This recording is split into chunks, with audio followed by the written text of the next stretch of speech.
Right, so hello everyone. My name is Sylvan Steenhuis, and I'm here today to start a playful revolution. Now, the one single goal of the playful revolution is to evoke playfulness in public space by ludic intervention. Now, I can hear some of you ask, what is ludic intervention? Well, ludic being Latin for being of play. A ludic intervention can be described as a playful counter-image to behavior in our social structure.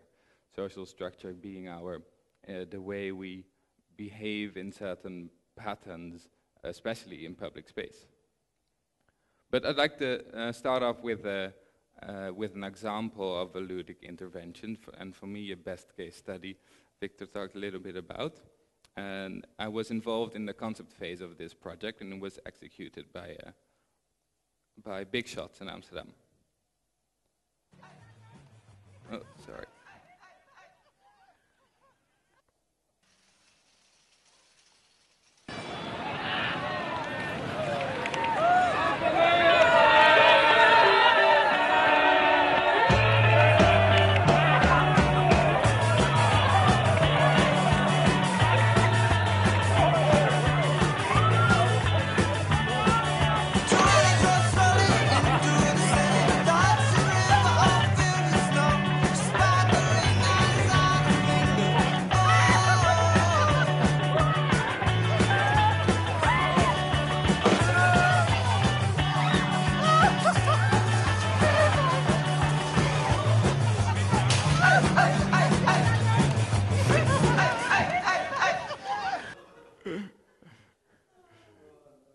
Great. So for me, a great example of how to evoke playfulness in public space. So why public space? I feel that the public space has a whole list of kind of unspoken rules. So there's a lot of rules we live by that kind of shape the way we behave in public space.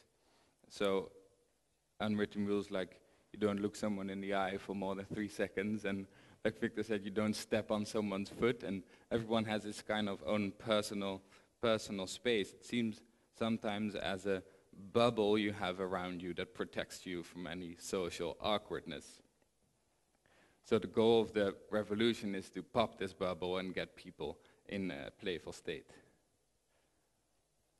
So I love this piece by Peter Bruegel, a Dutch artist, where he documents 16th century street games, really, and some examples that are still around now, like bunny hopping, and also some that look like a lot of fun, but I'm not really sure what's actually going on, and some stuff that I'm not sure if I want to know what's going on. So it's not all new playing with the public space, and in recent history, there's been some examples of people that experiment with ways to interact with the public space. So 400 years later, in the 1950s, the Reeve, an art movement called the Situationists, wanted to take distance from the elitarian visual art scene at the time. So they experimented with experiential ways to interact with the public space. For example, they used to draw a straight line over a map of a town and then follow this straight line as closely as possible across the map, even if that meant you had to ring someone's doorbell to ask to pass their house and climb over their garden fence. So I think they laid the groundwork for a lot of things going on today, like games like the Bocce Drift and countless other urban or street games that have an element of the Reeve in them. And in the 1960s, the Dadaism spawned a kind of a sub-movement called the Fluxus, which they came up with a lot of pop-up interventions in public space that would usually challenge our social structure. They would challenge the way we expect the public space to behave. So they use the kind of hunt on this, kind of this shock and awe feeling to get people thinking about how we use the public space. So in the 80s, the Reclaim the Streets protest movement gained a lot of momentum as people felt they had to step up to the more and more government intervention that was going on.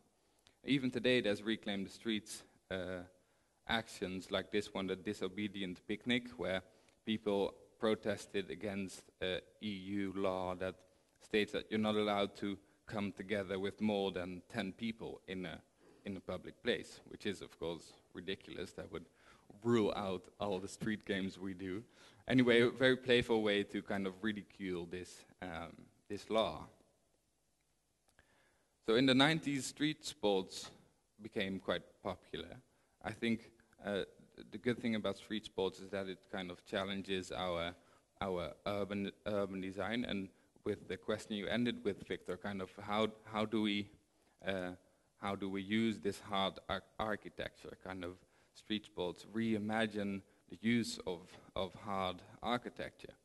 And lately, parkour has also become popular, where we use buildings architecture as a level design. I noticed skateboarding in Copenhagen is still quite big. I was glad to see that. I was invited to the 10-year anniversary skateboarding party at Copenhagen Skate Park, and I was glad to see like loads of people around here are skating. I guess Copenhagen does a good job in kind of creating urban spaces that have room to play. This is right near the place I'm staying at in Nöbro, and there's actually a whole line of kind of hard architecture that invites people to play. And I think that's something other countries can really take an example in by looking at Copenhagen, kind of this urban design that invites people to play, which is a lot of fun. I think especially in my own country, the Netherlands, where I'm from, the urban design and the hard architecture is very strict and actually, just very boring actually, like pavement, street, bicycle lane, tree. Very unimaginative. So I did a project there last winter where I wanted to invite people that were waiting at traffic lights to have a little playful intermezzo, because I think time you enjoyed wasting is not wasted time. So I made little installations with found material, a technique from called upcycling, so using only stuff you find around the environment used to make the installations. It's something I picked up collaborating with my friend Florian Rivière, the self-crowned urban hacktivist. And I like this technique because people that engage with the activity are kind of inspired to change their thinking about what garbage is and what you play with and what you don't, and kind of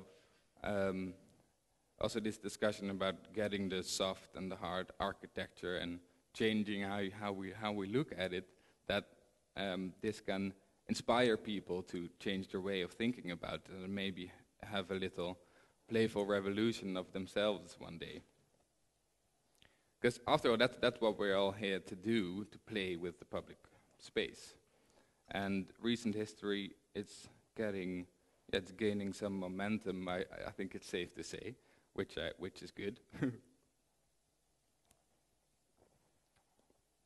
Especially flash mobs have become popular. I think that because of the wow factor, being able to speak to a lot of people, to relate to a lot of people. A high-profile example being the piece by Spencer Tunick with the loads of naked people in a public place. I think a good flash mob really challenges our social structure. So challenges the way we expect the public space to behave. And in pervasive games, we actively involve our environment in our game design. A great book anyone should read remotely having anything to do with pervasive games is Pervasive Games Theory and Design, co-written by Jaco Stenderos, who I had the pleasure to meet during my time at the Master of Arts in Utrecht. And in conversation with Jaco, we talked about modding the player or influencing your player to get in a certain playful state where he is more susceptible to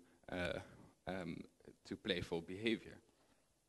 And so one of the outcomes of my research there at the Masters was a model that can be used to design ludic interventions. The model consists actually of three pillars that you can think of in your design, and three phases a player should pass through to get to that playful state. And I'd like to use the water gun example as an example. So the first pillar is awareness, or noticing that something out of the ordinary is happening. Now in this example, it's very well blatantly done. I mean, they're running around in color-coded t-shirts and color-coded water guns, making a lot of ruckus. But nevertheless, it works in getting the attention, which is all that counts in this phase. So here it's very important to cultivate this curiosity. People need to get curious as to what's going on. They have to want to find out what's going on to finally reach a ludic recognition, so an acknowledging the ludic nature of the activity. Now this can be done with the use of ludic markers, which in this example, like the color-coded t-shirts and of course water guns, which are devices designed solely for playing. So when people know what's happening is being of play, they can begin to get motivated, get excited to actually join in. This is what I liked, what you started off with, Victor, kind of having a performative instruction tutorial to get people motivated to want to join in. So to reel them in, when they're motivated, you need to reel them in and get them actually to play. So it's very important to, in your design, think of an invitation, how your audience can accept an opening to engage with the ludic activity. So in this example, it's again kind of a crude invitation as people are just jam the water gun into their hands, but nevertheless effective. And in your design, always think of a way your audience can decline the invitation, because, well, let's face it, an involuntary play is non-existent. So when you have your players, when people have become players, then can begin to engage with the ludic activity.